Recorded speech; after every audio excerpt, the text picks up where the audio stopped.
महिलाओं और बच्चों का यौन शोषण बढ़ता जा रहा है, उसके दर को रोकने के लिए और उनकी मदद करने के लिए सरकार ने क्या कोई योजना बनाई? माननीय सदस्य ने एक बहुत महत्वपूर्ण मुद्दे की ओर सदन का ध्यान आकर्षित किया है। मेरा प्रश्न मुख्यमंत्री जी से था कि उत्तर प्रदेश में आए दिन महिलाओं और बच्चों का यौन शोषण बढ़ता जा रहा है, उसके दर को रोकने के लिए और उनकी मदद करने के लिए सरकार ने क्या कोई योजना बनाई है? मुख्यमंत्री जी, मैं आभार व्यक्त करना चाहूंगी कि आपने जवाब में लिखा कि हाँ, दर बढ़ता जा रहा है। आप खुद इस बात को मानते हैं कि उत्तर प्रदेश में महिलाओं का उत्पीड़न हो या बच्चों का उत्पीड़न हो, उसमें आज उत्तर प्रदेश टॉप के नंबर पे है, पूरे इंडिया में सबसे पहले नंबर पे। मैं और हमारे सारे सभी सदस्य जब जब सदन में विभिन्न विभागों के सवाल उठाते हैं, मुद्दों को उठाते हैं, तो बार बार यही कहा जाता है कि अरे आपने क्या किया, आपने क्या किया, आपने क्या किया। अध्यक्ष जी, जब हमारी सरकारें रहीं तो अगर इस तरीके की वारदातें हुई तो उस पे लोगों ने आक्रोश जाहिर किया, लोगों ने धरना किया और उसकी अनुमति मिली, लोकतंत्र जीवित रहा। आज ये स्थिति हो चुकी है कि आप स्वयं इस बात पे हामी भर रहे हैं कि एनसीआरबी के आंकड़े बढ़ते चले जा रहे हैं, लेकिन लोगों की आवाजों को बंद कर दिया जा रहा है। कल विधानसभा में जब एक प्रश्न एक महिला जनप्रतिनिधि के द्वारा स्वास्थ्य मंत्री जी से किया गया, तो उनके द्वारा नंगा जैसा शब्द का प्रयोग करना ये दर्शाता है कि आपकी महिलाओं की तरफ क्या सोच है और आपकी सरकार कितनी संवेदनशील है महिलाओं को लेकर के। अध्यक्ष जी, हम समाजवादी हैं, हम संविधानवादी हैं। आपकी झूठ को तेज आवाज में बोलने पे हम डरने वाले नहीं हैं, हम आंदोलन करेंगे। मेरा प्रश्न मुख्यमंत्री जी से सीधा है कि 2017 से लेकर के 2023 तक कुल ऐसे कितने यौन शोषण के महिलाओं के लिए और साथ ही साथ prevention of child from sexual offence के तहत कुल कितने केसेस दर्ज किए गए और उन लोगों को सरकार के द्वारा किस प्रकार की योजनाओं के तहत मदद की गई? क्या कोई काउंसलिंग सेशंस ऑर्गेनाइज किए गए उनकी मदद के लिए? क्या उन्हें बेहतर शिक्षा और चिकित्सा प्रोवाइड की गई? क्या उसकी सरकार ने जिम्मेदारी ली? क्या कोई स्किल डेवलपमेंट प्रोग्राम्स या फिर एडवांस हायर स्टडीज के माध्यम से उन्हें मदद की गई कि वो अपना भूतकाल जो इतना सदमे वाला है उसे भूल करके एक बेहतर भविष्य की तरफ सोच सके? मेरा दूसरा प्रश्न आपसे ये है कि अभी हाल फिलहाल में बलिया की न्यूज सभी सदस्यगण यहां हैं, वो जानते हैं कि आज बॉर्डर्स कहीं से भी सुरक्षित नहीं है और साथ ही साथ आपको शायद अपने अधिकारियों पे भरोसा भी नहीं है कि एसपी बलिया होने के बावजूद भी बाहर से एक टीम भेजी गई और वहां पे जांच कराई गई। इन बातों के मद्देनजर मैं ये पूछना चाहती हूं कि ये अपने आप में दर्शाता है कि ह्यूमन ट्रैफिकिंग आए दिन बढ़ती चली जा रही है। तो 2017 से लेकर के 2027 के बीच में टोटल महिलाओं और बच्चों को लेकर के कितने केस हैं, मुकदमे हैं लापता गुमशुदगी के जो दर्ज हुए और उनमें से कितने लोग आज भी गुमशुदा हैं आपके 8 साल के टेन्योर के सरकार में जिनको आप नहीं ढूंढ पाए हैं? कृपया इसका जवाब दें। धन्यवाद। माननीय मुख्यमंत्री जी। अध्यक्ष जी, माननीय सदस्य ने एक बहुत महत्वपूर्ण मुद्दे की ओर सदन का ध्यान आकर्षित किया है और वास्तविक तथ्य इस माननीय सदन के समक्ष आने चाहिए। महिला और बाल सुरक्षा और खासतौर पर सेक्सुअल हैरेसमेंट से जुड़े हुए जो मुद्दे होते हैं वह केवल बाहर से ही नहीं होते हैं। इसके दोनों तरीके हैं, घर के अंदर भी और घर के बाहर भी। और इसलिए इन दोनों मुद्दों को ध्यान में रख करके सरकार ने इस दिशा में जो ठोस कदम उठाए हैं वह इस सदन के सभी माननीय सदस्यों के संज्ञान में बहुत आवश्यक हैं। अगर मैं महिला संबंधी अपराध को, जिसमें घरेलू हिंसा से जुड़ी भी जो या सेक्सुअल हैरेसमेंट से जुड़ी भी जो मामले होते हैं, इन सब की तुलना करूं तो सबसे पहले माननीय सदस्य को मैं इस बात के बारे में अवगत करा दूं कि 2016 की तुलना में दहेज जैसी घटना के बारे में देखें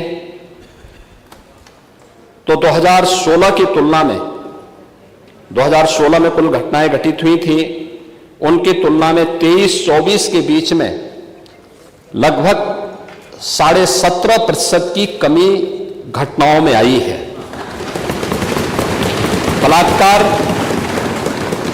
की घटनाओं में 2016 की तुलना में अगर 23-24 में हम उसकी तुलना करें, इसमें 25.30% की कमी दिखाई गई है।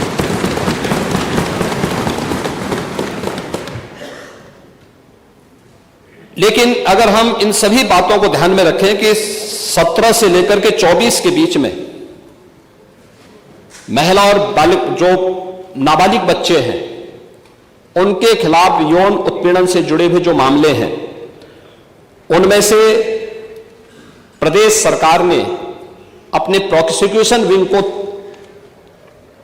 मजबूत करने का परिणाम सामने आया है। 24,402 प्रकरण में अभियुक्तों को अब तक सजा दिलाई जा चुकी है। 17 से लेकर 24 के बीच में पास्को अधिनियम के अंतर्गत 9,875 अभियोगों में सजा दिलाई गई है। 2022 से 24 के मध्य में महिलाओं के विरुद्ध पास्को अपराध में न्यायालय के द्वारा 16,718 अभियुक्तों को सजा दी गई है, जिनमें 21 को मृत्युदंड, 1713 को आजीवन कारावास, 4,653 को 10 वर्ष या उससे अधिक के कारावास और 10,331 को 10 वर्ष से कम के कारावास की सजा भी दी गई है। प्रदेश के अंदर अगर हम लोग देखें कि इस दिशा में जो अन्य प्रयास हुए हैं, खासतौर पर भारत सरकार के द्वारा इस प्रकार के मामलों को बहुत ही गंभीरता से लिया जाता है। इसके लिए investigation tracking system for sexual offences के बारे में भारत सरकार ने जो अपना पोर्टल तैयार किया है, इसको हम लोगों ने 2018 में ही, पिछली सरकारें उसके प्रति उतनी संवेदनशील नहीं थी, लेकिन 17 के बाद से हम लोगों ने इस पर काम प्रारंभ किया और अप्रैल 18 में हम लोगों ने इस पोर्टल को एक्टिव करने के साथ ही इस कार्यक्रम को आगे बढ़ाया है। और अगर इसमें हम देखें कि जो प्रॉपर मॉनिटरिंग, फोकस मॉनिटरिंग जो प्रदेश के अंदर हुई है, उसका परिणाम है कि जो पेंडेंसी थी, ये पेंडेंसी एक दिन की नहीं थी, एक वर्ष की नहीं थी, ये वर्षों वर्षों से पड़ी हुई थी।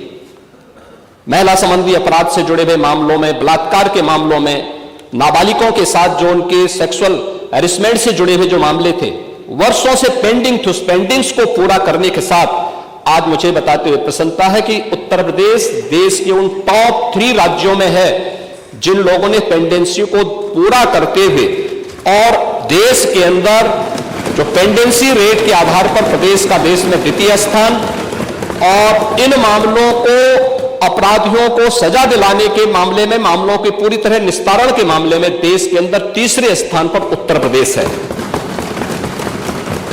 महोदय, ई प्रोसिक्यूशन में उत्तर प्रदेश देश का सबसे बड़ा राज्य है, लेकिन ई प्रोसिक्यूशन प्रणाली को लागू करने वाला राज्य भी है, और इसमें देश के अंदर नंबर 1 स्थान पर यूपी का स्थान है।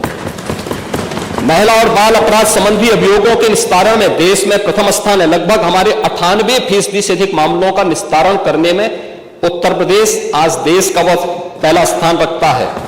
और मैंने जो पहले भी कहा, घरेलू हिंसा से पीड़ित महिला के लिए 181 की एक सर्विस है, और 1090 बाहर महिला संबंधी अपराध के लिए जब कोई घटना घटित होती है तो कोई महिला कॉल करती है तो उस पर तत्काल सेवा उन्हें उपलब्ध होती है। इन सबको इंटीग्रेट करने का काम भी 112 के साथ इंटीग्रेट करने, 181, 1090 और 112 को भी इंटीग्रेट करके अगर कहीं भी सूचना आ रही है उस सूचना को संबंधित तक भेजने के साथ ही उसको तत्काल रिलीफ मिल सके, इसके लिए भी यहां पर कार्य किया गया है। यही नहीं, प्रदेश के अंदर एक महिला थाना हर जनपद में स्थापित करने के साथ साथ एक अतिरिक्त थाने की जिम्मेदारी भी महिला थानाध्यक्ष को उपलब्ध करवाया गया है। और हर थाने में जो प्रदेश के अंदर 1585 थाने हैं, इन 1585 थानों में महिला हेल्प डेस्क अलग से बना करके एक व्यवस्था बनाई है। और 2020 से हमारी सरकार पूरे प्रदेश के अंदर मिशन शक्ति के एक अभियान को आगे बढ़ा रही है। मिशन शक्ति के अंतर्गत पिछले 7 वर्ष में हम लोगों ने लगभग 1.5 लाख पुलिस कार्मिकों की भर्ती की है प्रदेश के पुलिस बल में। और मुझे बताते हुए प्रसन्नता है कि 17 के पहले जितनी भी भर्तियां हुई उन सभी को अगर हम जोड़ लें तो कुल 10,000 महिला पुलिस कार्मिक भर्ती हुई थी। लेकिन 17 से लेकर के 22-23 तक जो भर्तियां हुई, इन भर्तियों में प्रदेश में 20,000 से अधिक महिला पुलिस कांस्टेबल की भर्ती करने में हमें सफलता प्राप्त हुई। यानी आजादी के 70 वर्षों में जितनी भर्ती हुई थी महिला, उससे दुगनी भर्ती अकेले 5 वर्ष के अंदर हमने पुलिस महिलाओं को यहां पे भर्ती किया। पुलिस की भर्ती में उनकी 20% हॉरिजॉन्टल आरक्षण की व्यवस्था उन्हें प्राप्त हो सके, इसको अनिवार्य रूप से प्रदेश के अंदर लागू किया। लखनऊ, गोरखपुर और बदायूं में महिला पीएसी की बटालियन के गठन की कार्रवाई को भी आगे बढ़ाया। लेकिन जो पुलिस कार्मिक महिलाएं भर्ती हुई थी वे केवल एक कांस्टेबल के रूप में ऑफिस के कार्य को या थाने तक ही अपने को सीमित न रखे, बल्कि महिलाओं की सुरक्षा के साथ साथ शासन की योजनाओं को महिलाओं तक पहुंचाने के लिए उनकी प्रतिभा का लाभ समाज ले सके, इसके लिए प्रदेश के अंदर 10,000 से अधिक महिला बीट स्टेशन स्थापित किए गए, महिला पिंक बूथ की स्थापना की गई और यह भी व्यवस्था लागू की गई कि ये महिला बीट पुलिस अधिकारी हर मिशन शक्ति के अंतर्गत वहां पर जाएंगी, वहां पर सप्ताह में एक बार जाकर के महिला संबंधी घरेलू हिंसा का हो या बाहर की सुरक्षा से जुड़े हुए कोई मुद्दे होंगे, इन पे तो चर्चा करेंगे ही, इससे संबंधित समाधान भी निकालेंगे। लेकिन इसके अलावा महिलाओं से संबंधित, उनकी सुरक्षा से संबंधित जो भी या उनकी स्किल डेवलपमेंट से संबंधित या उनके स्वावलंबन से संबंधित कौन सी स्कीम केंद्र या राज्य सरकार की है, इनसे भी गांव की महिलाओं को अवगत कराएंगे। और ये मिशन शक्ति का एक कार्यक्रम प्रदेश के अंदर लगातार ये जारी है और इसके बहुत अच्छे परिणाम भी हम सबके सामने देखने को मिले हैं। ये सरकार महिला सुरक्षा के प्रति पूरी तरह गंभीर है और उस गंभीरता का परिणाम ही है कि प्रदेश के अंदर इस सरकार ने आने के बाद सबसे पहले शोधों पर लगाम कसने के लिए जो कार्रवाई की एंटी रोमियो स्क्वाड का गठन, उसका एक उदाहरण है। और मुझे बताते हुए दुख है कि एंटी रोमियो स्क्वाड का जब हमने गठन किया था, सबसे पहले समाजवादी पार्टी ने इसका विरोध किया था, उसने विरोध किया था। और मुझे बोलने में भी कोई संकोच नहीं है कि महिला संबंधी अपराध से जुड़े हुए ज्यादातर मामलों में समाजवादी पार्टी से डायरेक्ट या इनडायरेक्ट जुड़े हुए लोग उसमें इन्वॉल्व पाए जाते हैं। और यही नहीं, महिला संबंधी अपराध में ये उस पीढ़ी का प्रतिनिधित्व करते हैं, ये उस पीढ़ी का प्रतिनिधित्व करते हैं जिस पीढ़ी ने कहा था, जिसने कहा था कि लड़के हैं गलती कर देते हैं। ये महिला सुरक्षा की बात क्या करेंगे? ये महिला सुरक्षा के लिए तो समाजवादी स्वयं ही एक गंभीर खतरा है। और इसीलिए महिला सुरक्षा के बारे में प्रदेश सरकार पूरी तरह सचेत है, सक्रिय है। हर बेटी को भी, हर व्यापारी को भी सुरक्षा प्रदान करने के लिए पूरी तरह प्रतिबद्ध है।